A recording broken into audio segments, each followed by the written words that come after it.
네, 오프닝벨 2부 본격적으로 다시 시작을 해보도록 하겠습니다. 시장을 사로잡은 이슈와 함께 오늘 장 투자 전략을 제시하는 오프닝벨 2부의 장엘리고요.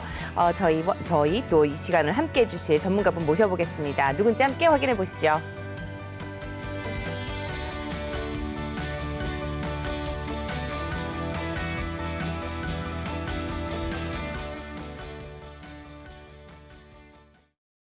네, 최동기 전문가님 자리해 주셨습니다. 안녕하세요. 네, 안녕하십니까. 네, 전문가님, 이제 주식시장의 시선이 2분기 쪽으로 좀 가고 있는 것 같아요. 네. 2분기 뭐 그만큼 또 이제 실적도 굉장히 중요할 텐데 네. 코스피 뭐 전반적으로 실적 어떻게 나올 거라고 예상이 되세요? 지금 이제 FM 가이드라고 지금 이제 온갖 어널리스트들이 자료를 올리는 그 플랫폼이 FM 있죠. 가이드거든요. 네. 네, 거기에 이제 그 증권사 3곳 이상에서 이제 2분기 컨센서스를 이렇게 조사를 해봤어요. 네. 약간 이제 기업체가 245개사인데 거기서 보니까는 이제 기존에 한 달 전에 예측한 것보다 네. 지금 예측했을 때 과연 실적이 이제 얼마나 늘어날까 보니까는 약 117개사가 일단은 한 달 전보다 그 영업의 추정치가 올랐거든요. 오. 그래서 그러면 한 40% 정도가 올랐기 때문에 이제 실적들이 굉장히 좋아지는 거죠. 그렇죠. 그 중에서도 이제 돋보이는 종목이 태광이라는 종목이 있어요. 원래 이제 조선 기자재 이러는데 그게 이제 뭐 워낙 작년에 네. 뭐안 좋았기 때문에 아니 1분기 예상 좀 한 달 전에 안 좋았기 때문에 네. 지금 좋게 하는데 약 100%가 넘고요. 그다음에 이제 15% 이상 되는 기업들이 이제 대한제강, 네. 가스공사, 그다음에 애경산업, 애경산업은 흑자 전환이에요. 한국가스공사 흑자, 그다음에 신세계푸드, 대한항공, 코롱인도, OCI, 코스메카 코리아, 동국제강. 그래서 보시면 지금 우리가 눈에 띄는 거는 뭐 대한항공이라든가 네. 신세계푸드, 그다음에 이제 코스메카 코리아 이런 것들이 어떤 면에서는 우리 이제 소비점 관련된 거 종목들인데 네. 이런 종목들이 한 달 전에 예상치보다 좀 이렇게 좋게 나온 거로 지금 나오고 있습니다. 네. 그래서 지금 보면 이제 이런 실적이 좋아진 거는 이제 주로 이제 철강 화학 쪽이 굉장히 실적이 좀 좋게 나오는 것 같아요. 네. 근데 그러면 이제 앞으로가 문제거든요. 이제 하반기에는 어떻게 될 것인가. 그렇죠. 지금 하반기도 보면 뭐 철강, 정유화학이 계속 좋아질 것인가. 근데 예측을 했는데 네. 지금 이제 다른 거보다도 하반기에 있어서는 화학업종은 안 좋아질 것이다. 공통된 의견이기 때문에 아마 화학주들은 좀 이제는 우리가 매도 관점에서 봐야 되지 않을까 이렇게 생각이 됩니다. 네, 말씀 잘 들었고요. 앞으로도 계속해서 또 좋은 소식 계속 전해드리도록 하겠습니다. 오프닝벨 2부 바로 본격적으로 시작을 해볼 텐데요. 이 시각 증시 상황부터 확인해보고 오시죠. 이수민 캐스터가 전해드립니다. 네, 시황센터 이수민입니다. 현재 우리 시장 코스피 지수는 0.24% 상승하면서 3,284포인트 계속 유지하고 있습니다. 코스닥은 0.53% 조금 낙폭을 키워가고 있는데요. 1,011포인트 선 지나고 있습니다.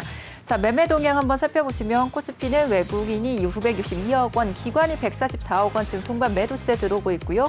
개인들이 홀로 1,000억 원이 넘는 물량 담아내고 있습니다. 여기에 코스닥 매매 동향도 살펴보시면 외국인이 1,816억 원, 기관이 400억 원 각각 물량 내놓고 있습니다. 개인들의 매수세가 크네요. 2,000억 원이 넘는 물량 담아내고 있습니다. 네, 시총 상위 종목들 코스피부터 살펴보시면 삼성전자가 강보합권에서 SK하이닉스 1.2%대 탄력 키워내고 있고요. 오늘 카카오가 좀 낙폭이 큽니다. 1.4% 하락세, 네이버도 0.24% 조금 상승폭을 반납하는 모습입니다. 여기에 LG화학과 삼성바이오로직스는 나란히 0.3%대 강세 흐름 보여주고 있고요. 현대차 1.4%, 삼성 SDI가 1.1%대 강세 흐름 가져갑니다. 오늘 셀트리온은 1.2% 내림세 기록하고 있습니다. 네, 코스닥 시총 상위 종목들도 살펴보시면 셀트리온 헬스케어, 셀트리온 제약이 지금 내림세로 전환을 했습니다. 특히 셀트리온 제약은 1.4%대까지 많이 하락을 하고 있고요. CJ는 연일 강세 속에 오늘도 3% 오릅니다. 펄어비스는 1.4% 하락을 켜내고 있습니다. 카카오 게임즈도 함께 1.2%대 내림세 기록을 하고 있고요. CJ ENM도 0.92% 그래도 빨간불은 유지를 하고 있습니다. 여기에 알테오제는 3.3%대까지 탄력을 키워내고 있습니다. 네, 오늘의 특징주 진단키트 관련주들 먼저 살펴보겠습니다. 연일 델타 변이 바이러스가 확산되면서 우려감이 커지고 있는 상황인데요. 현재 PCL이 3.5%대, 휴마시스 11%대까지 탄력 많이 키워내고 있고요. 랩지노믹스는 1.37% 소폭 내림세 기록하고 있습니다. 수젠텍이 2%대, CGN이 3%대까지 많이 키워내고 있고요. 어제 탄력이 좋았던 진원생명과학은 오늘은 3%대까지 물량이 출회되는 모습입니다. 네, 오늘 자동차 관련주도 좋습니다. 현대차 뭐 해외 판매 실적에 대한 기대감, 여기에 또 공장 재가동에 대한 기대감 안고 있는데요. 현대차 1.65%, 현대위아 3%대, 현대모비스와 한우시스템도 함께 빨간불 유지하고 있고요. 만도도 오늘 1.95%대까지 탄력 키워내고 있습니다. 네, 마지막으로 최재형 관련주도 살펴보시죠. 야권 대선 주자 6위에서 3위로 뛰어오르면서 관련 테마주도 오르고 있습니다. 오픈베이스가 6.27%까지, 지금 PPI도 함께 11% 급등세 보여주고 있고요. 인포뱅크 5%, 휘닉스 소재 7% 탄력 키워내고 있습니다. 네, 여기에 한세 MK가 28%대까지 급등하고 있고요. 이루온도 17%대 급등세 보여주고 있습니다. 네, 지금까지 시황센터에서 전해드렸습니다.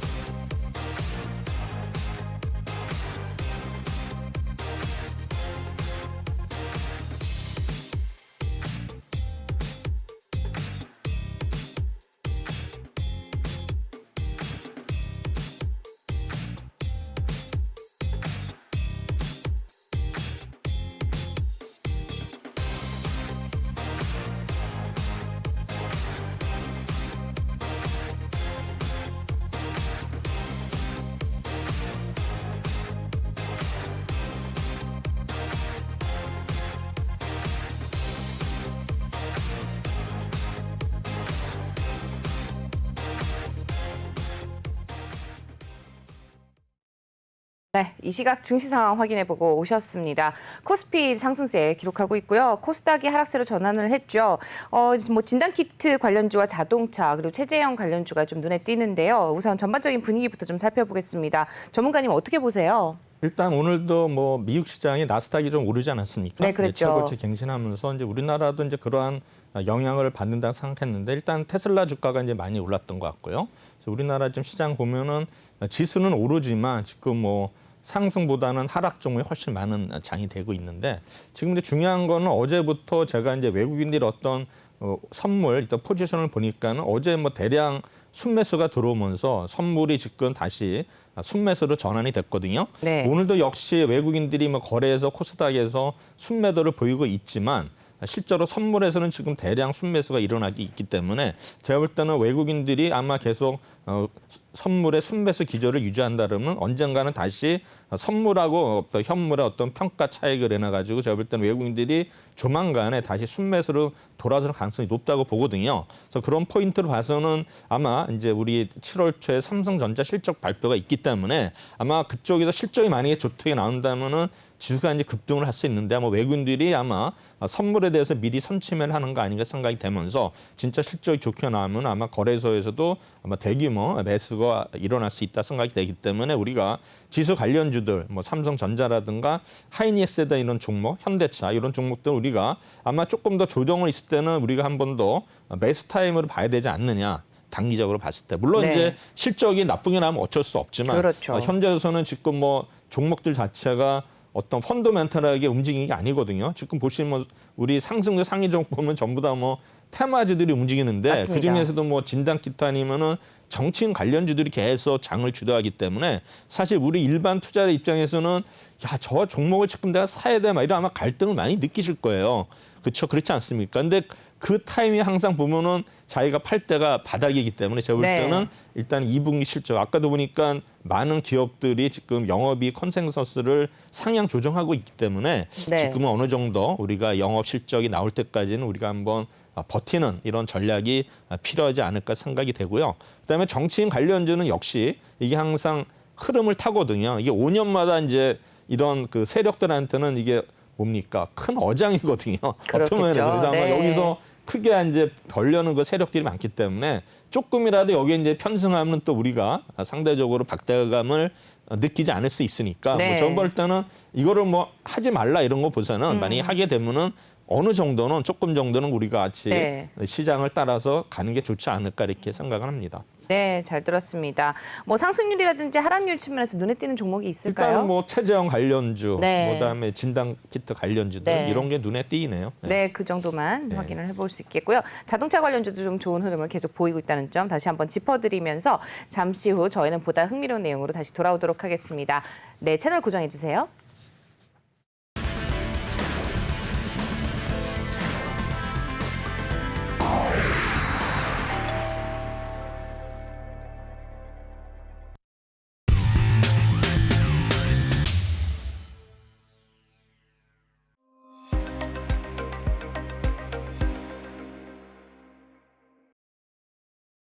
네, 아침을 여는 증시 오프닝 벨과 함께하고 계십니다. 이어서 최동기 전문가님만의 특별한 시각으로 만들어가는 코너죠. 이슈킹 함께 보도록 하겠습니다. 목요일마다 주요 이슈들을 좀 짚어주고 계신데요. 오늘은 어떤 이슈들이 준비가 되어 있을까요? 일단은 뭐 초반에는 이제 공모주, 우리 이제 뭐 청약을 앞둔 종목들 설명 두 종목 할 거고요. 그다음에 이제 주요 이슈들을 일단은 다뤄보도록 하겠습니다. 네, 공모주부터 짚어주신다고 하셨는데요. 공모주 청약 일정 어떻게 되나요? 일단은 이제 6월 말서부터 보시면은 여기 화면을 보시면은 일단 오비고라는 종목이 이제 수요 예측이 이제 6월 28일부터 29일 있고요. 그다음에 크래프톤은 6월 28일부터 7월 9일 이렇게 네. 되어 있고, 그다음에 SD 바이오센서 지난번에 제가 설명을 했는데 그때 이제 신고서 정정이 되면서 늦춰졌거든요. 네. 그게 7월 5일에서 7월 6일. 그다음에 큐라클, 맥스트 제가 그때 메타버스 관련 설명을 했었는데 이것도 7월 12일에서 13일로 좀 늦춰진 것 같아요. 그래서 일단 오늘은 오비고하고 일단 크래프톤에 대해서 일단은 좀 더 분석을 하고자 합니다. 네. 자, 오비고는 이제 차량 AVN, 이거 이제 오디오, 그다음에 비디오, 내비게이션 시스템에서 이제 이런 거에 미들 업체인데, 미들웨어 업체. 보면 이제 우리가 이제 영어로 이렇게 용어를 많이 쓰는데 사실 네. 뭐 사무실에도 어떤 전산일 때는 이제 프론트가 있고 그렇죠. 뭐 미들이 있고 이제 백이 있거든요. 그래서 네. 보면 이제 이런 걸 뭐 미들웨어 업체라고 하는데 일단은 뭐 서비스 소프트웨어하고 앱 사이에서 중간에 호환하는 역할에서 이제 중간에 있던 미들웨어 가지고 이제 미들웨어 업체인데, 오비거는 이제 특히 이제 차량에 특화된 어떤 브라우저를 제공하면서 그다음에 웹의 어떤 프레임워크가 완성찬의 다양한 OS와 서비스 앱이 호환되도록 할 수 있도록 한다. 그래서 이 회사는 이제 고객이 브라우저를 자체적으로 커스터마이징 할 수 있는 어떤 툴킷도 주요 제품으로 부여하고 있습니다. 네. 대단한 회사죠. 중장기적으로 일단 앱스토어 사업자로 성장하기 위한 어떤 준비 중에 있다는데, 앞으로는 우리 어떤 생활 문화가 아마 주행차가 이제 보편화되면서 아마 자동차가 어떤 그 주거의 어떤 기능을 대체하지 않을까 이 생각이 되거든요. 이런 거 봐서는 뭔가 이제 이런 우리 어떤 앱이라든가 여러 가지 이런 뭐 진짜 차 안에서 모든 네. 거를 영화서부터 즐길 수 있는 그렇죠. 그런 시대가 오지 않을까 생각이 되는데요. 이 회사는 보시면 이제 성장 연업과 비즈니스 구조를 보면은 소프트웨어 플랫폼 아마 이런 거에서 제품 상용화를 성공을 했어요. 그래서 2019년부터는 글로벌 차량 OEM사에 이제 납품을 하는데, 여기 이제 R이라는 게 이제 르노 자동차를 보시면 됩니다. 르노 자동차고, 그다음에 이 회사가 영위하는 차량 소프트웨어 플랫폼 매출 구성은 연구 개발, 그다음에 로얄티, 유지 보수, 라이선스로 구분되는데, 이제 연구 개발하고 지금은 이제 로얄티 비중이 좀 높은 것 같습니다. 근데 나중에는 이제 이게 확장이 되면 또 유지 보수에서도 이제 많은 어떤 그 수익이 창출될 수가 있는 거죠. 네. 그다음에 이제 다만 프로젝트 계약별로 수취하는 금액은 뭐 상이할 수 있다. 뭐 당연한 얘기가 될 거고요. 그다음에 이제 공동 연구 개발비가 프로젝트당 약 수십억 정도 된다. 그다음에 생산 차량당은 약 1,000원에서 8,000원 사이. 그러니까는 자동차 한 대당의 어떤 비용은 얼마 안 되지만 이게 이제 모았을 때는 엄청난 규모가 되는 거를 우리가 알 수가 있습니다. 아마 오비고의 수주 금액과 매출의 대부분은 공동 연구 개발 관련된 실적인데, 아마 소프트웨어 기술을 구현하기 위해서는 완성차 개발 단계, 그다음에 상용화 단계에서 일단은 수출하는 거로 되어 있습니다. 오비고 아마 소프트웨어를 탑재한 고객차 차량 생산이 본격적으로 확대되는 아마 내년도를 보고 있거든요. 그래서 네. 내년도에는 로얄티가 아마 지금 연구개발 비용을 초과할 것으로 지금 예상을 하고 있습니다. 그다음에 이제 이 회사는 이제 차량용 미들웨어 시장이 약 지금부터는 이제 개화하는 단계다, 시작이라고 이제 생각이 되는데, 현재 이러한 거 브라우저 시장은 이제 오비고하고 일본의 억세스라는 회사가 가점, 그 두 개의 회사가 거의 이제 독점을 하고 있는데 아마 오비고의 어떤 매출의 대부분이 차량 개발 단계에서 발생하는 어떤 연구 개발 이런 어떤 매출을 감안할 때 아마 차량용 미드레어 시장은 이제 막 개화하는 단계다. 그래서 아마 이 회사의 어떤 긍정적인 요인으로 작용할 수 있을 것으로 예상이 됩니다. 수익 구조의 경우에는 일단은 그 모델이 단종될 때까지는 일단은 로얄티가 들어오는 구조이기 때문에 제가 볼 때는 이런 자동차와의 어떤 그 협력사를 넓히면서 그다음에 차종이 다양할수록 아마 매출의 구조는 좀 더 늘어나지 않을까 이렇게 예상이 되고 있습니다. 네. 그다음에 이제 IPO 개요는 일단은 6월 28일부터 다음 주 월요일부터 화요일까지 수요 예측이 진행되는데 약 예상되는 시가총액은 약 1,300억에서 1,500억 정도로 예상이 되고 있습니다. 이 회사가 제시한 어떤 그 가이던스는 내년도 매출액이 올해보다 증가한 99% 증가한 286억, 영업이익은 690% 증가한 122억 정도로 예상을 하고 있고요. 순이익은 아마 600% 증가한 120억 정도로 일단은 예상을 하고 있습니다. 그래서 내년도에 어떤 그 순이익 기준으로 해서 예상포는 11에서 13배 정도로 예상이 되는데요. 어쨌든 간에 이 회사가 어떤 그 공동 연구 개발 단계에서 여러 가지 어떤 차량의 어떤 숫자라든가 어떤 뭐 계약 조건의 어떤 커다란 변경이 없다면은 아마 안정적인 아마 이런 수익 구조가 나오지 않을까 생각이 됩니다. 오비고 매출액 보시면 일단은 우리 2019년에는 영국 개발 이런 게 비용이 가장 매출액에 차지했는데 작년에는 좀 줄어들었죠. 네. 줄어들면서 이제 로얄티 수입이 이제 많이 늘어났고요.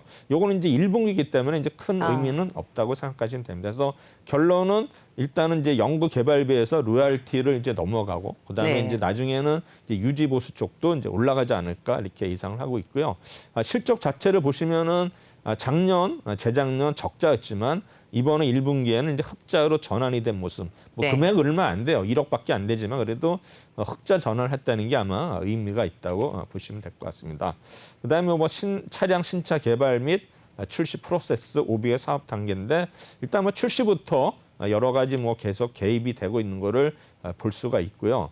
그다음에 이제 스마트폰뿐 아니라 자동차 일단은 스마트카 시대가 이제 온다고 예상을 하는데 지금 뭐 폭스바겐이라든가 도요타는 개발 중에 있고요. 그다음에 르노라든가 GM은 이제 상용화되고 있고 그다음에 현대라든가 포드, 혼다 나머지 회사들은 지금은 검토 중에 있는 거니까 그래도 네. 이제 사용하는 회사랑 그다음에 개발 중에 있는 회사를 봐서는 우리나라 현대나 기아는 아직은 검토 단계이기 때문에 스마트카 시대 우리나라는 좀 더 늦춰지지 않을까 이렇게 예상이 됩니다. 그래서 오비고의 사업 영역은 이걸 이제 앱으로 다 버전을 했죠. 네. 오비고 AGB 브라우저, 오비고 앱 프레임워크, 오비고 개발 툴킷, 오비고 앱 스토어 해가지고 이제 점점 더 진화가 되고 있는데 아마 이제 차량이 아마 제가 볼 때는 이제 주거 공간을 대신하지 않을까 이렇게 네. 지금 예상이 됩니다. 그다음에 이 회사는 이제 소프트웨어 어떤 층은 미들웨어에서 이제 플랫폼 서비스까지 이렇게 가는 아마 이제 플랫폼이 이제 궁극의 목적이 되겠죠. 그렇겠죠. 그래가지고 이걸 이제 뭐 우리 핸드폰이나 이런 쪽이 또 앱으로 또 구현할 수 있으면은 그렇습니다. 아마 굉장히 미래에 아마 먹거리가 되지 않을까 생각이 됩니다. 이제 이 회사 대표이사가 이제 언론에 인터뷰한 기사인데 앞으로는 오비고의 소프트웨어를 장착한 스마트 카들이 전 세계를 누릴 것이다 이렇게 나오는데요. 아마 차량용 웹 브라우저 앱스토어로 일단 플랫폼 기업으로 도약을 하면서 오늘 7월에 이제 증시에 입성을 하죠. 그래서 오비고는 작은 벤처 기업이지만 해외 나가면 인정받는 스마트카 소프트웨어 기업 중 하나입니다. 전 세계 상위 완성체 업체들이 오비고와 협력하고 있습니다. 그다음에 이 회사는 이제 향후에는 스마트카가 스마트폰의 등장에 버금갈 정도로 우리 생활에 큰 변화를 가져다 줄 것이다. 그래서 아마 이 회사의 독보적인 기술력을 바탕으로 해외 시장에서도 강자로 군림하겠다. 그래서 이제 의지가 네. 돋보이는 인터뷰였습니다. 그래서 오비고는 이제 보시면은 자율주행차, 그다음에 전기차 등 일단 스마트카 전용의 소프트웨어 전용 플랫폼을 개발하고 있는 업체가 되겠습니다. 그래서 차량의 웹 브라우저와 차량 상태 관리 소프트웨어, 웹 프레임워크 앱스토어를 개발해서 서비스하고 있습니다. 그래서 아까도 말씀드렸지만 우리나라를 비롯해서 해외 르노라든가 이번 GM 이런 회사에 아마 이런 그 오비거의 소프트웨어가 지금 탑재가 된다고 되고 있고요. 그다음에 최근에 보면 이제 이 회사가 어떤 초기에 자금을 받은 회사들이 일단 보면 뭐 한국투자파트너스, SBI 인베스트, KTB 네트워크, 포스코 기술투자에서 아마 주요 주주들이 이런 벤처 캐피탈이 있는 거로 봐서는 이 회사의 기술력을 굉장히 인정하고 있다 이런 걸 알 수가 있을 겁니다. 그래서 이 회사는 이제 상장을 하는데 어떤 실적 이런 게 아니라 이제 기술 특례로 해서 특별 일단은 상장 이런 거로 해서 7월 달에 입성이 되겠습니다. 그래서 이 회사는 이제 기술성 평가에서 높은 평가를 받았기 때문에 무난히 상장 심사를 통과했다고 생각이 되는데 일단은 공모 희망 밴드는 12,000원에서 한 14,000원 사이에서 결정이 될 것으로 예상이 됩니다. 이 회사의 어떤 거 역사를 보면은 원래는 이제 스웨덴의 어떤 텔레카라는 업체가 있었어요. 이 회사가 이제 스웨덴 소프트웨어 개발 업체인데 이 회사가 이제 2000년대 초반까지는 전 세계에서 이제 모바일의 브라우저 분야에서는 이제 1위 기업이었는데 강자였는데 이제 이 회사의 어떤 한국 지사 그러니까 이제 텔레카 코리아에 여기 이제 사장이 여기 이제 근무를 하면서 이 회사를 이제 어떻게 엠비어라고 이제 그 회사 임원이 그 사업부를 인수해야지 회사를 따로 차린 게 엠비어인데 엠비어를 하면서 이제 우리나라의 오비거가 탄생이 된 겁니다. 그래서 아마 제가 볼 때는 이 회사가 이제 성장한 그 생긴 탄생 배경은 이런 어떤 황대영 대표가 어떤 그 의지를 갖고서 앞으로 이 사업이 될 거라는 거를 생각하면서 이제 회사를 인수를 했던 거. 그게 아마 지금까지 이어지면서 좋은 결과가 있지 않았나 이렇게 생각이 됩니다. 또한 이제 이 회사의 어떤 그 대표이사는 이제 연구개발 인력들을 많이 확보를 해가지고 실제로는 그 모 회사에는 스웨덴에 있는 어떤 기술 인력보다도 우리나라 기술 인력이 훨씬 앞섰다 이렇게 이제 평가를 받아서 이제 MBO를 추진하는 아주 가장 큰 계기가 되었다고 생각이 됩니다. 그다음에 이제 기업이 공개되면 이제 그만큼 자금이 들어오니까 일단은 플랫폼을 어떤 상용화에 좀 더 속도가 내면서 회사는 점점 더 커지는 아마 이렇게 저는 기대를 하고 있습니다. 이 회사는 이제 목표는 우리나라에서는 점유율이 80%, 해외에서는 20%가 이제 목표인데 충분히 일단은 가능하다고 생각이 되는 거는 아마 완성차 업계 뭐 한두 개만 잡아도 충분히 일단은 이런 점유율을 확보할 수 있지 않을까 이렇게 예상을 하고 있습니다.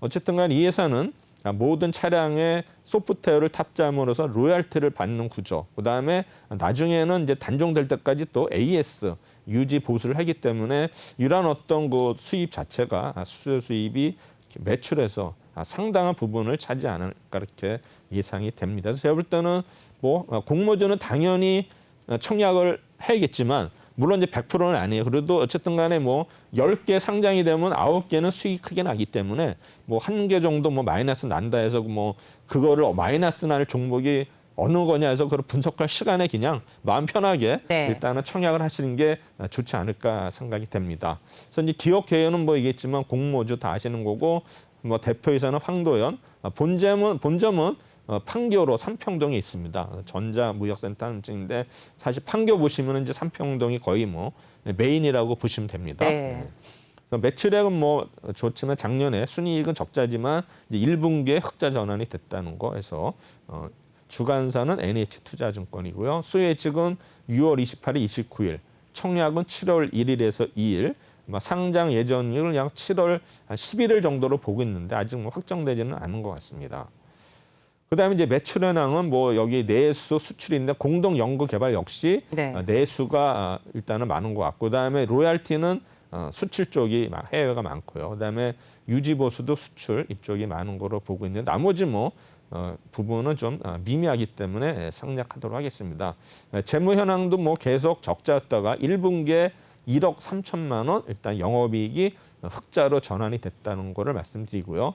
그다음에 이제 요게 좀 문제인데 이제 공모의 유통 가능 물량 이제 보호 외수했는데 실제로 지금 보호 외수한 그 수량이 이렇게 많지가 않은 것 같아요. 비율이 이제 유통 불가능이 50% 정도이기 때문에 제가 네. 볼 때는 보통 일반적으로 우리가 봤을 때 35%가 이제 시장에 나오는 물량인데 아. 이 회사는 거의 이제 50% 정도가 시장에 나오기 때문에 네. 제가 볼 때는 아마 시초가가 이렇게 뭐 그럼 수익은 나겠지만 뭐 따상이나 이런 건 좀 이런 뭐 유통 물량이 많기 때문에 좀 어렵지 않을까 이렇게 예상이 되고 있습니다. 그다음에 이제 우리가 이제 가장 잘 아는 이제 배틀그라운드 네, 크래프트라는 그렇죠. 종목이 크래프톤. 되죠. 그래서 이게 이제 또 대오로 해가지고 이제 지금 보면은 이제 청약이 이제 7월 달에 이렇게 계획이 되어 있는데 사실 보면 이제 워낙 뭐 대오기 때문에 뭐 여러 그 증권사들이 지금 눈독을 들이고 있었는데 일단은 이제 미래에셋, NH투자, 그다음에 삼성증권 세 개 회사에서 일단은 인수단이 됐고요. 이제 희망 공모가가 뭐 거의 뭐 50만 원 가까이 되기 때문에 그러네요. 너무 비싼 그런 거 얼마 뭐 100만 원이 돼야 되나 어떻게 되는지 모르겠어요. 그렇죠. 액면가가 100원이에요.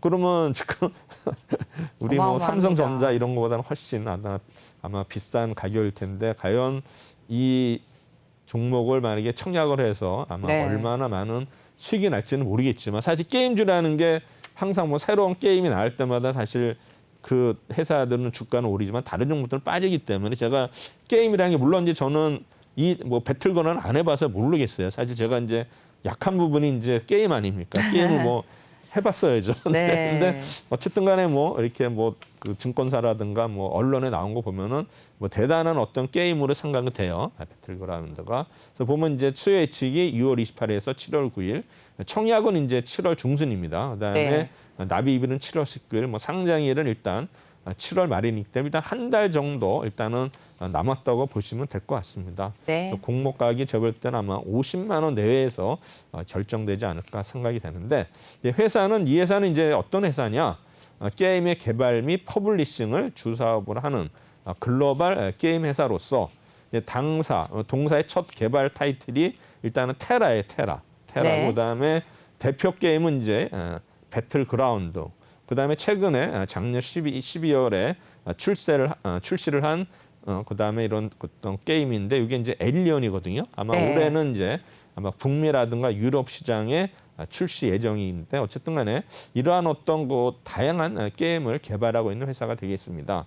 이래서 이러한 이 회사의 어떤 그 매출이 약 90%가 이제 해외에서 주로 발생이 되고 있거든요. 네. 아마 제가 볼 때는 아마 중국에서 매출이 굉장히 크지 않았나 이렇게 생각이 됩니다. 그래서 보면 이제 게임명 보시면 배틀그라운드 개발 스튜디오가 펍지, 그다음에 장르는 배틀로얄이고 플랫폼은 PC, 모바일, 콘솔 이렇게 되고요. 테라는 블로리라는 개발 스튜디오인데 이건 이제 PC 콘솔 게임, 그다음에 엘리오는 PC 게임이고요. 그다음에 골프킹은 모바일, 미니 골프킹도 모바일, 볼링킹은 모바일, 그다음에 미스트 오버는 PC와 콘솔 해가지고 이제 플랫폼이 다 다양한데 네. 제가 볼 때는 아마 이제 배틀그라운드도 모바일도 되고 뭐 테라나 엘리오는 아직 모바일이 안 되는데 이거는 이제 모바일 버전으로 또 개발할 수 있으면은 뭔가 또 매출에 큰 폭의 어떤 증가가 있지 않을까 예상을 하고 있습니다. 그다음에 이제 전문 장르로 보시면 이제 펍지는 배틀 로얄하고 서바이벌인데 배틀그라운드 개발사이면서 여러 가지 대형 배틀 로얄 개발 및 경험을 보유하고 있다. 해서 뉴 스테이트 썬더 티어 1을 개발 중에 있고요. 그다음에 블루홀은 당사의 인하우스 스튜디오 형태에서 작년 12월에 이제 분사가 됐고요. 그다음에 테라 엘리언도 대형 MMORPG 개발의 경험을 부여하고 있다. 그다음에 라이징 윈스는 이제 캐주얼 쪽 스포츠라든가 이제 아케이드 게임인데 주 피닉스와 딜리전 스튜디오가 합병해서 신설이 되는 회사고요. 그다음에 이제 볼링킹, 골프킹 등 이제 캐주얼 모바일 게임을 개발 전문을 하고 있다. 뭐 나머지 일단은 요거는 이제 생략하고요. 그 이 회사는 이제 경쟁 우위가 뭐냐? 글로벌적인 핵심 IP를 보유하고 있다.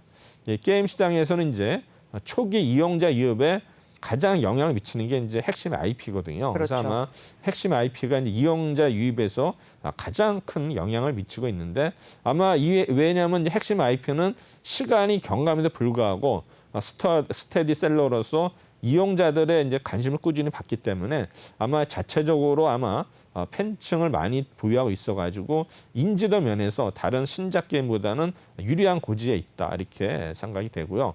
그 다음에 이제 배틀그라운드는 정식 출시 이전부터도 화제작으로 떠오르면서 글로벌 게임 시장에서 주목을 받았는데 아마 이제 2017년 3월에 유통 플랫폼 스팀에서 시작됐는데요. 정식 출시 전에 무료한 얼리 액세스 상태도 불구하고 서비스 첫날부터 1위를 달성했어요. 그래서 최단 기간 약 16일 만에 100만 장의 판매를 달성을 했고요. 9주 만에 300만 장, 그다음에 13주 만에 판매량 400만 장을 일단 달성을 하면서 누적 매출이 1억 달러를 넘어섰죠. 그다음에 이제 이 회사는 이제 글로벌 개발 및 기술 역량을 확보하고 있다. 그래서 보면은 최근에 일단은 게임 산업에서도 워낙 많은 게임이 출시되고 있죠. 그다음에 이런 출시에 따라서도 이제 IT 기술, 최첨단 IT 기술이 적용이 되기 때문에 아마 기술 개발이라든가 아마 게임 고도화라든가 어떤 전문성 면에서 점점 아마 기술이 상상되지 않으면은 따라갈 수 없는 그런 현상이 지금 발생되고 있습니다.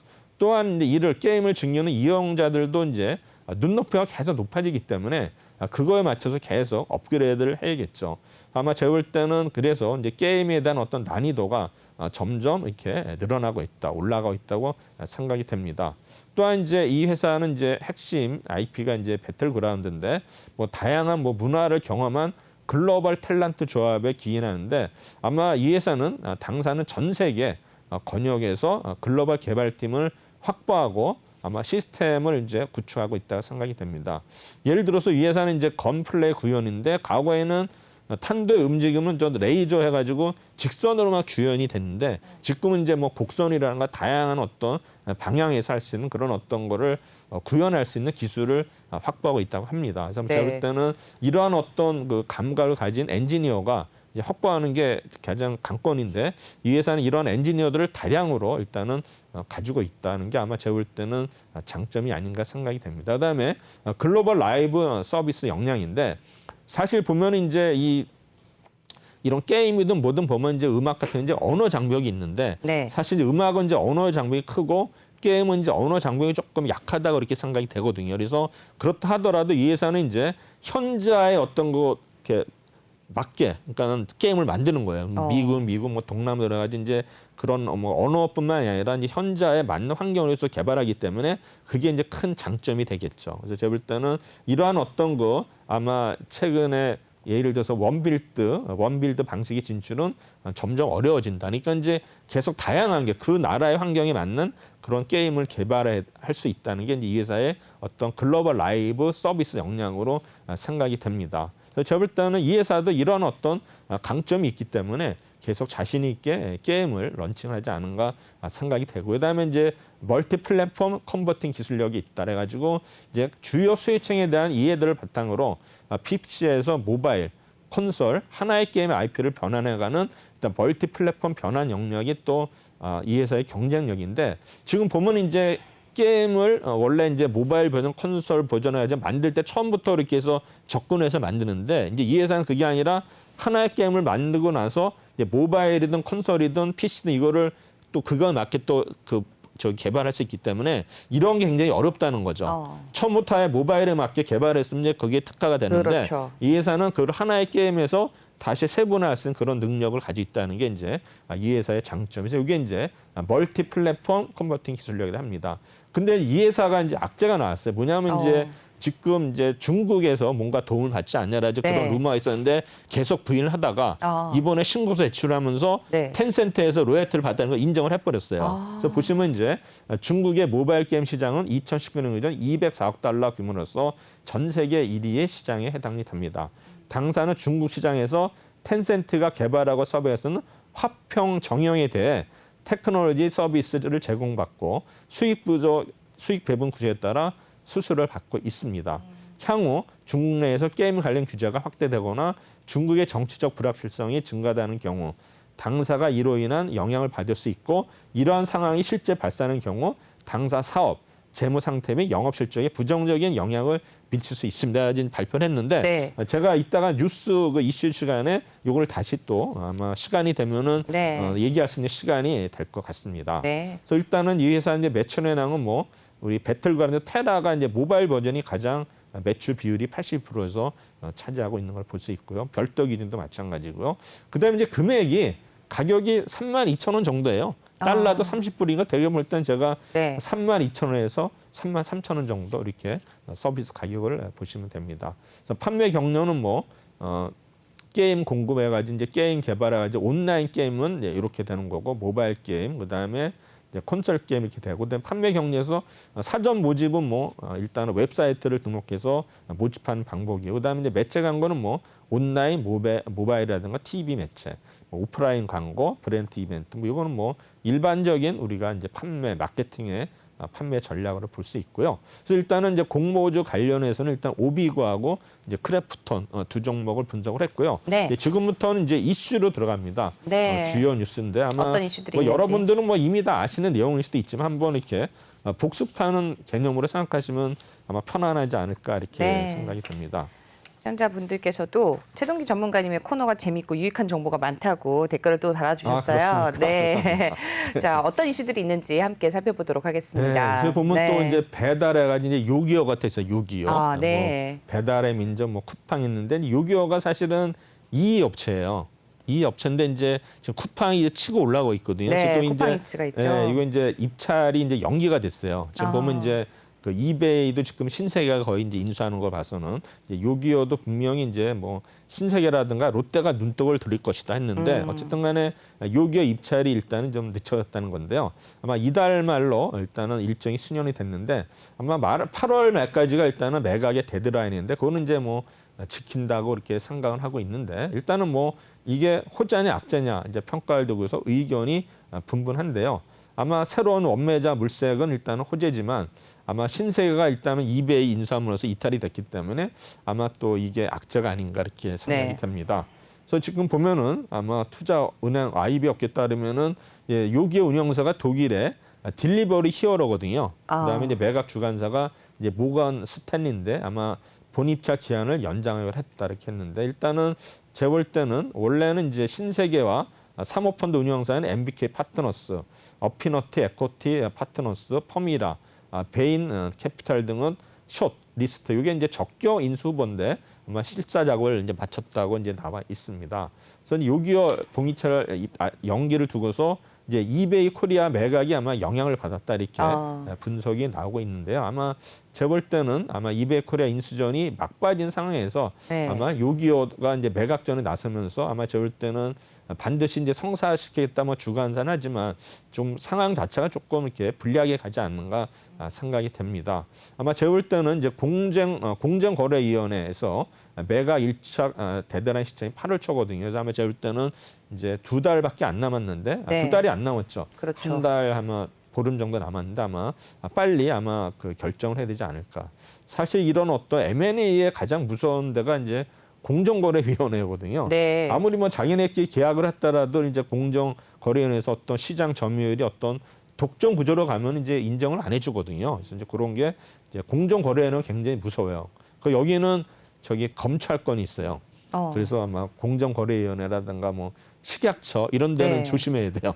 그 마음대로 네. 이런 이제 검찰 그런 관련 게 있고요. 그다음에 이제 업계의 시성이 지금 아까도 얘기했지만은 뭐 호재인지 악재인지 모르지만 지금 이제 눈독을 그러니까 우리가 예상하는 업체는 이제 롯데로 보기엔 롯데. 그래서 롯데그룹이 과연 이제 인수를 할지. 그래서 제가 볼 때는 아마 롯데 쇼핑이 지금 이베이에서 일단 탈락했기 때문에 제가 볼 때는 아마 롯데가 좀 인수 유력한 후보로 지금 나타나고 있지만 과연 롯데에서 인수를 할지는 이제 두고 봐야 될 것 같습니다.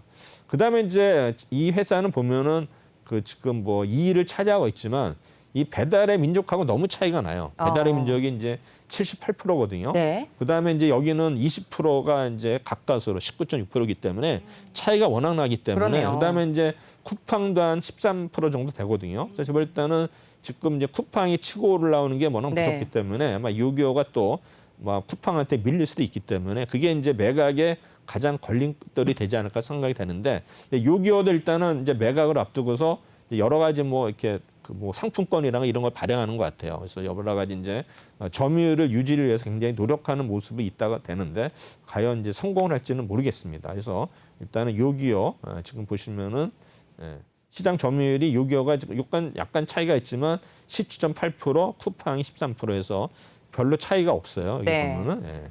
그다음에 이제 벤처 캐피탈 생존 경제 뭐냐면 이제 벤처 캐피탈이 일단은 이제 우리 스타트업 기업들에게 투자를 하고서 나중에 이제 상장이 되면은 그거를 이제 회사하는 구조인데 워낙 이제 공모주 시장이 지금 가열이 되다 보니까 이제 너도 나도 이제 벤처 캐피탈 회사를 만드는 거예요. 그다음에 이제 이거 준하는 뭐 신기술 금융회사, 뭐 엑셀러트 회사가 있는데 대부분 옛날에 이제 법이 다 이렇게 분류가 됐는데 법이 요새는 뭐 하나로 이제 통일됐을 거예요. 아마 여신 전환 뭐 그런 신기술 금융법이 있거든요. 그런데 문제는 뭐냐면 이제 이게 화랑이다 보니까 너도 나도 일단은 이제 벤처 캐피탈을 만드는데 이게 자본이 원래 50억인데 이제 20억으로 낮춰줬어요. 그러다 보니까 이제 여러 회사가 지금 만들고 있는데 옛날에는 이거 창투사 만들어도 뭐 거의 회사가 적자이기 때문에 뭐 매물도 많이 나오고 그다음에 쉽게 50억, 100억으로 만들 수 있기 때문에 인기가 없었는데 최근에는 이제 막 그 공모주에서 워낙 가열이 되다 보니까 이제 너도 나도 또 많이 이제 설립을 하다 보니까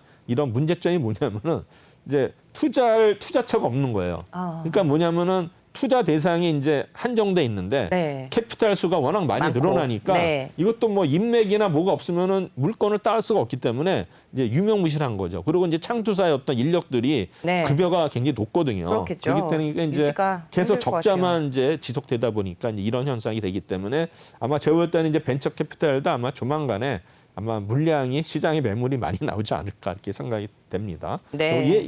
그래서 제가 이거는 이제 돈 있어도 투자 못해 이거는 뭐냐면은 그만큼 기업체를 우리가 그 수주를 할 수가 없다는 그거를 이제 생각하시면 될 것 같습니다. 그다음에 이제 세 번째는 이제 글로벌 타임스 뭐 아시겠지만 중국의 비트코인 채굴 업체가 90%가 폐사가 됐다. 그래서 보면 중국이 이렇게 강하게 나오는 거 봐서는 자기네 어떤 어떤 국가의 어떤 이념하고 비트코인이 좀 무정부적인 그런 개념이 있기 때문에 그렇죠. 그래서 아마 강하게 지금 제재를 하지 않았나 이렇게 생각이 됩니다. 그래서 아마 지금 중국의 이제 채굴 업자들이 지금 뭐 미국이라든가 캐나다, 중앙아시아로 지금 공장을 이전하는 방안을 일단은 검토하고 있는 것을 알려지고 있는데 네. 사실 보면은 그 어제까지 이제 3만 달러 밑으로 갔었죠. 그렇죠. 그러다가 이제 지금 3만 4천까지 왔는데 오늘은 지금 얼마인지는 제가 네, 파악이 안 계속해서 됐습니다. 변하고 예. 있죠.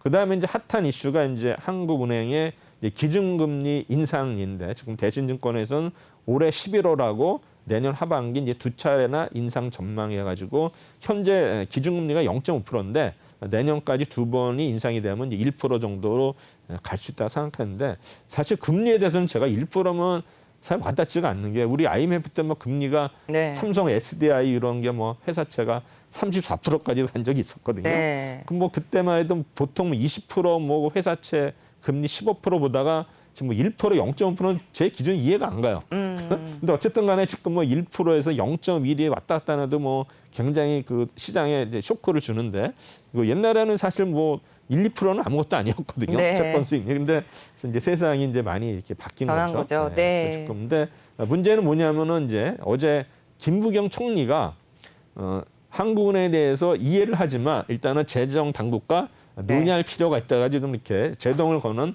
이런 모습이 있었습니다. 그다음에 이제 4전옥이 알펜시아 매각인데 우리 그 앵커님도 용평 많이 가보셨죠? 아, 네, 그렇습니다. 평창 평창에 쪽에. 뭐 네, 네. 스키도 타보시고. 네, 그렇죠. 근데 이제 평창은 거기에 보면 이제 여름에 가도 이제 곤돌라라든가 이제 그 리프트 운행을 하는데 네. 진짜 좋아요. 네. 그리고 이제 겨울에는 이제 스키인데 제가 이제 기억에 남는 거는 이제 우리 애들이 어렸을 때 네. 뭐 용평 스키장 간 적이 있는데 어. 야간에 이제 눈이 이렇게 내릴 때 네. 그 우리 딸하고 이제 야간 스키를 탔는데 그 핑크 코스였는데 네. 그때 그 기분이 지금도 생생해요. 딱 기억나는 게 네. 그래서 이제 용평 가면 이제 그 저는 이제 스키를 이렇게 잘 못하는 스타일인데 한번 제가 멋모르고 실버를 갔었어요. 아, 네. 직벽이더라고요. 그래서 이제 네, 거의 그렇죠. 겁나가지고 이제 옆으로 이렇게 사이드로 해서 돌아서 왔는데 오셨군요. 스키장 잘못 타시면 이제 특히 용평의 골드 같은데 잘못 가면은 크게 다치십니다. 그래서 네, 어쨌든 잘 간에 타시는 분도 많죠. 이제 알펜시아가 이제 4전후기 해가지고 이제 그 우리 평창 올림픽 때 일단 네. 분양에 이제 실패해가지고 지금 이제 다시 한번 이제 5번째 이제 매각이 나오는데 이제 두 곳만 입찰이 참여가 됐다 해가지고 아마 알펜시아도 제가 볼 때는 뭐 거기가 공기도 좋고 네. 아마 앞으로 이제 뭐 우리나라도 이제 휴양 뭐 강원도 쪽이 워낙 교통이 좋아졌기 때문에 네. 제가 볼 때는 알펜시아도 잘만 하면은 아마 성공하지 않을까. 뭐 골프장도 있고 뭐 여러 개 있죠. 그렇습니다. 골프장도 있고 여름에 또 아이들 놀 수 있는 물놀이 하는 곳도 있고. 저는 이제 네. 용평에 이제 갈 때는 이제 골프 치러 가면은 거기 이제 일반 그 골프장이 있고 그다음 퍼블릭이 있는데 네. 퍼블릭이 굉장히 어려워요. 이게 좁아요. 아, 퍼블릭이. 그렇군요. 네. 그래서 아마 퍼블릭 실력이 오히려 일반보다 더 좋다 이런 거 나오고요. 아. 그다음에 이제 정유경의 신세계 백화점이 휴재를 인수한다 해서 약 2조 원 정도인데 지금 보면은 이제 이게 처음에는 부인 공시를 했다가 지금 네. 이제 휴재리나 신세계에서는 일단은 이제 협상 중이나 아직 확정된 건 없다 이렇게 네, 나오고서는 어느 그랬었죠. 정도 일단은 이제 구체적으로 진행이 되는 것 같습니다. 그래서 지분이 일단은 44%인데 아마 2조 원인데 아마 정유경이 일단 화장품 사업을 확대를 하는데 이제 휴재라면 이제 보톡스니까 아마 제가 볼 때는 화장품, 보톡스 어떤 거 시너지 효과가 기대가 된다 해서 일단은 인수 금액은 약 2조 정도로 되고요. 그래서 일단은 아마 조만간에 이제 발표되지 않을까 생각이 되고요. 네. 그다음에 이제 이 환매 중단 만료를 돌아오는데 답은 젠토펀드.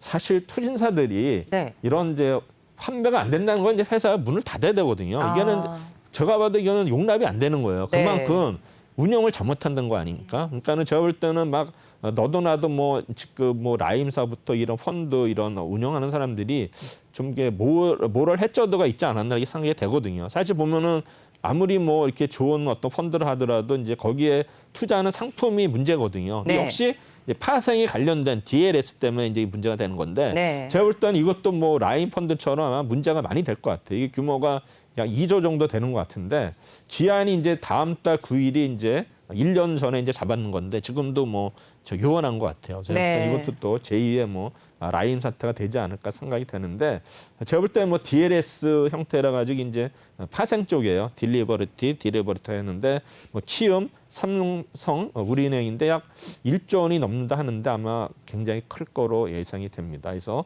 DLS가 뭐냐면 디레버티브 링크드 시큐리티. 제가 좀 발음이 좀 안 좋은데 이해를 해주시고요. 그다음 이제 삼성전자가 5G 4세대 핵심을 공개하면서 네. 세계 1위에 도전을 했다 해가지고 스마트폰에 의해서도 통신장비 시장에서 1위를 하겠다 해가지고 최근에 이제 5G 관련주들이 움직였는데 네. 다시 또 원위치 되는 것 같아요. 좀 아쉬운 감이 있고요. 그래서 지금 보면은 5G 관련주들이 지금 계속 맥을 못 추고 있고요. 그다음에 이제 크래프톤이 아까 얘기했지만 중국의 텐센트 화평제 로열티 시인했지 않습니까? 그렇죠. 그래서 제가 볼 때는 이게 나중에 보시면은 그동안에 부인하다가 이제 거의 이제 인정을 했는데 지금 보면 아시아 비중이 약 한 84% 달하는데 지금 뭐 인도가 거의 서비스가 안 된 상태에서 이렇게 매출이 좋은 거라서는 결국에는 중국의 비중이 높다는 거죠. 네, 보면 그렇겠죠. 밑에 보시면은 이렇게 증권 신고서에 허위를 기재하면은 5년 이하의 징역에서 2억이나 벌금이기 때문에 아마 이게 무서워서 하지 않았나 생각이 돼요. 마지막은 네. 이제 탈원전 정책 기조 변해 가지고 김부겸 총리가 신한을 1호기 승인 추진. 지금 이제 거의 다 저거 1, 2호가 네. 가동을 준비 중에 이제 원전 심사위원회에서 이제 못하겠거든요. 그래서 아마 제가 볼 때는 현재 아마 정책 기조에 어떤 변화가 생기지 않을까 이렇게 생각이 되는데 모르겠습니다. 지금 거의 뭐 경북하고 울진권에서는 약 한 6조 6천억에 대한 피해가 발생하게 되니까 어마어마하기 때문에 그렇죠. 조만간에 아마 이게 정책이 좀 바뀌지 않나 이렇게 생각이 됩니다. 네. 제가 준비한 거는 오늘은 여기까지입니다. 네, 오늘도 주요 이슈와 또 공모까지, 공모주까지 좀 짚어주셨습니다. 오늘 도움 말씀 주신 분 최동기 전문가였습니다. 말씀 고맙습니다. 네, 감사합니다.